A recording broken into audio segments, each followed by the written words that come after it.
just picked up this truck, man. 2013 4x4 at the Home Depot. Cool truck stuff.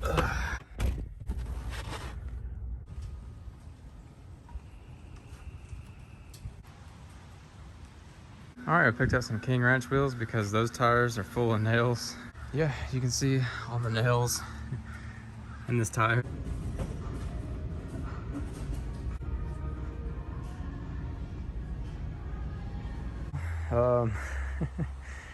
Still working on trying to get the first tire off.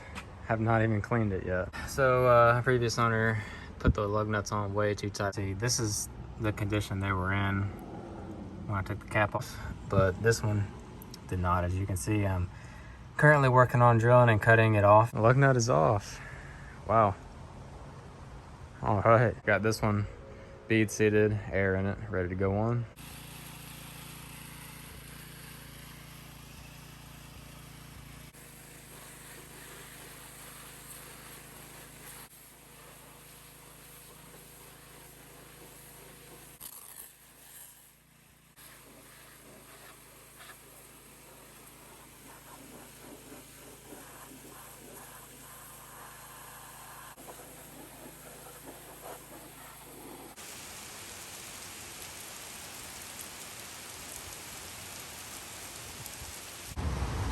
All right, got everything mounted up. She's driving good.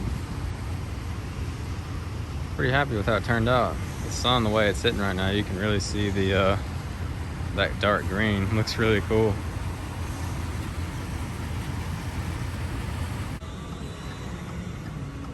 Up it on. This is gonna take a minute, it looks like. Nice little free exhaust clamp.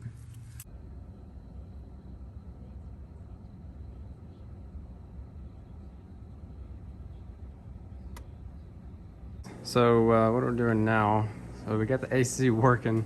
So at first we had the compressor spinning, once we modified the switch and everything like that in here. So we got modified this switch. This one came with no AC, this little panel. This Jeep has AC, but this switch was not meant for it. So we modified it, kicking the AC on so the compressor is spinning, but with no cold air.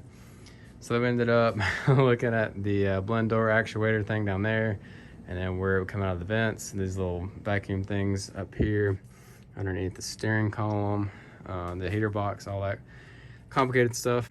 So we pulled out the blend door actuator and forced the door open, and basically kind of rigged it to make it work, and held it stuck on cold. So started getting some more cold air. I got to put some more Freon in there, I think, but you can tell like it's kind of stopped up. It doesn't. I have another one. I have another TJ that I ordered used off eBay, so I'm gonna look at that one and compare it. I don't really know what this vacuum box is down here. I kind of want to take it out because I feel like it's not doing its job, and inspect it, or see if there's any loose connections, because we do have air coming out mainly in the defrost, so I feel like it might be partially a vacuum issue there. So you can see that new blower motor resistor down there. It's pretty cool, but it was interesting. But yeah, battery's out. Gonna clean it up and probably paint it while it's out, but have to save that for another day because we just do not have the time to do it today. But for now, I'm just making progress, so just kind of getting a handle on things and seeing what we got to do. Removing the hydro assist clamp that was kind of modified to fit the steering stabilizer, which obviously didn't work. Alright, so I got the stock tie rod clamp for a JK on here for the steering stabilizer. So basically spreaded it open and stretched it out on the floor with a pipe wrench, and then a large crescent wrench, and then a piece of tubing to get some leverage. Basically all that there is to this. So hopefully this will give us a lot more stability and tightness in the steering of not having any type of play like we once did. Air painted it and it'll be good. Sanded this down more on the primer, got that smoother, ready to touch it up on the paint, so that looks good. Yeah, We got them back to the house. So they are 16-inch Jeep TJ Rubicon wheels. So they, I don't know if they have like a ton of offset. I think they're better than, you know, like the sport ones, I want to say. But the actual size is like a 315, 75, 16. So it's like a 34.6 or something around that realm. All right, so the Nitto 37 and the ATX slab weighs 125 pounds. So you guys can see right there, 125, not quite 130. Nitto 35 is coming in at 100 pounds. So we're saving a total of 25 pounds.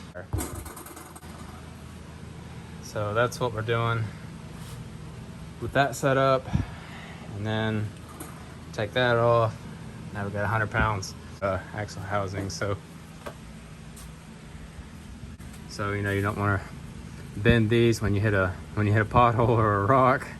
So extra weight right there. You know, the further it sticks out. So if we were able to get rid of the wheel spacers, that would have been nice. But we put the wheel spacers on. That's with the wheel spacers because we tried it with and without, and it looked way too scrawny, and it was about to rub on the quill right here anyway. So definitely looks a lot better with wheel spacers, I think. 35, so it looks good. 35s will look really good too with the stock fenders still in the front, so that'll be cool. We're gonna keep 37s just to kind of roll around in, but for now, you know, this will be more purpose to actually get around and drive. The 35s on the left, they're a little bit, I mean, you can tell on this one a little bit better. It's a little bit more narrow. Pull it out of the garage, about to crank it up, take it for a test drive. Looks pretty good, not gonna lie. Like it with the wheel spacers. That's like almost full lock-it turn, which you can see with the 37s we're rubbing on the fender. So, I mean, it's already definitely a lot better, so that's cool. This is it. This is on 35s. The acceleration, the steering, the braking. It's got power now. AC's working. It's doing so much better. It's pretty good. Pretty bright. That's cool having that on TJ. Lights up the ground pretty well.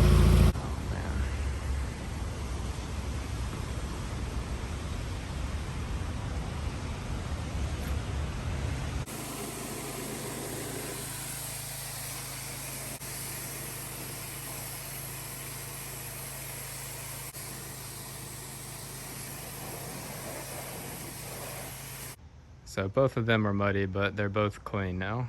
And yeah, it's a lot better. With the ground reflecting, it looks like it's got brown trim like a King Ranch. So it looks kind of cool. Planning to take the four-wheeler out and the truck. So